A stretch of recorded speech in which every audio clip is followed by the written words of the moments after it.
बिस्मिल्लाहिर्रहमानिर्रहीम। अस्सलाम वालेकुम जी, क्या हाल है आप सबके। उम्मीद है कि आप सब खैरियत से होंगे। आज मैं एक बहुत ही स्पेशल चटनी की रेसिपी आपके साथ शेयर करने लगी हूँ। जैसे ही गर्मियाँ आती हैं, यकीन करें हमारे डिनर हो लंच हो, कोई चटनी या रायता तो लाजमी होता है। आज मैं बड़ी स्पेशल चटनी की रेसिपी आपके साथ शेयर करने लगी हूँ। आप वीडियो को फुल वॉच कीजिएगा। अच्छा जी, बिस्मिल्लाह करते हैं, रेसिपी की तरफ आते हैं। इस रेसिपी में मैंने ले लिया है जनाब एक अदद लहसुन की पूरी कली, एक प्याज ले लिया है, एक ले लिया है मैंने कच्चा मैंगो। अब मैंने ले लिए हैं 5 से 6 टमाटर। टमाटर आप कम या ज़्यादा भी कर सकते हैं, और मैंगो जो है वो आप कच्चा मतलब खट्टा या मीठा जैसा आपके पास अवेलेबल हो वैसा आप ले लीजिएगा। अब हमने चूल्हे की आग को ज़रा तेज़ करना है। इन सारी चीज़ों को हमने इसके ऊपर पका लेना है। ये देखिए इस तरह से इनका कलर जो है वो ऊपर से जो इनका छिलका है उसे हमने ऊपर से जला लेना है। ये देखिए थोड़ी थोड़ी देर के बाद हम साइड चेंज करते जाएंगे और इनके जो छिलके हैं ऊपर से डार्क शेड में आते जाएंगे। अच्छा, जैसे आपको लगे कि डार्क शेड में आ गया, आपने उतारते जाना है। लहसुन का कलर बहुत ज़्यादा प्यारा हो गया था, और ये प्याज अभी एक साइड से कच्चा है। इसी तरह तकरीबन टमाटर भी काफ़ी हद तक कच्चे हैं। बस इसी तरह हम इनकी साइड्स को चेंज करते जाएंगे। ये देखिए टमाटर बड़ा ज़बरदस्त हो चुका है।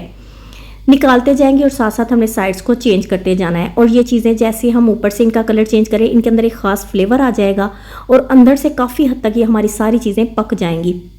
ये देखें, ये टमाटर सारी चीज़ें तकरीबन ऊपर से पक चुकी हैं। सबसे पहले मैं टमाटर का छिलका उतारती हूँ। टमाटर का छिलका हमने हाथ में फोर्क पकड़ना है और नाइफ़ के साथ इस तरह से हम इसका छिलका उतारेंगे। बहुत सॉफ्ट ऊपर से छिलका हो चुका है, इसीलिए ईजीली उतर जाएगा। अच्छा जनाब, ये देखिए इसका छिलका जो है इजीली उतर गया। और इसी तरह 1 बाय 1 हमने सारे टमाटरों के छिलके उतारते जाना है। और जनाब अगर आप नए हैं तो मेरे चैनल को सब्सक्राइब ज़रूर करें, क्योंकि मेरे चैनल को सब्सक्राइब करने से इसी तरह की यूनिक रेसिपीज़ आपको देखने को मिलेंगी। ये देखिए टमाटर जो है इसका छिलका उतर गया। सारे टमाटरों के मैंने एक टाइम में छिलके उतार लेने हैं। अच्छा, टमाटर जो है हमारा अंदर से काफ़ी हद तक सॉफ्ट हो चुका है। और जनाब इधर प्याज है, प्याज के भी मैं आपको छिलके उतार कर दिखा देती हूँ कि किस तरह से हम इसका छिलका उतारेंगे।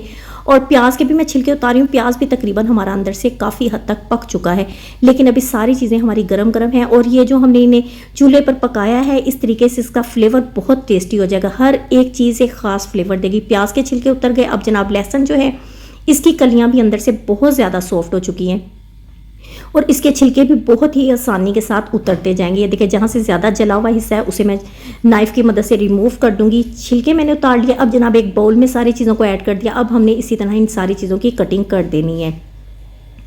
और जनाब आपको मेरी वीडियो अगर अच्छी लग रही है तो प्लीज़ लाइक ज़रूर कीजिएगा। मुझे अच्छे अच्छे कमेंट्स तो आपने लाजमी दिया करने हैं, क्योंकि ये एक मेरे लिए अप्रिशिएट होता है। ये देखिए प्याज जो है इसकी मैं कटिंग करी हूँ। प्याज भी अंदर तक कुक हो चुका है।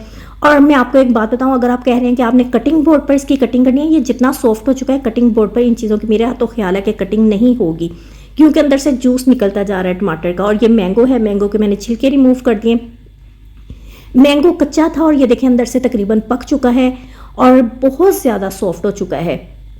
बस बहुत ही ईजी रेसिपी है। इसी तरह मैंने सारी चीज़ों के छिलके वगैरह उतार लेने हैं, इन्हें पका लिया है। ये इस तरह से बताते हुए वीडियो तो लंबी हो गई है, लेकिन बेसिकली मेरा मकसद था कि डिटेल के साथ आपके साथ शेयर करूं, ताकि आपको समझ आ जाए कि हमने जब इन्हें चूल्हे पर पकाया है तो बाद में इनका करना क्या है। इसी तरह हमने इसकी गुठली को लहदा कर देना है। सारा जूस जो था मैंगो का वो हमने निकाल लिया। अब इन सारी चीज़ों को हम पकड़ेंगे और ब्लेंडर जार में ऐड कर देंगे। अगर आप ब्लेंडर जार नहीं यूज़ करना चाहते आप इन्हें चॉप भी कर सकते हैं, वरना आप इसे कूंडी में भी पीस सकते हैं।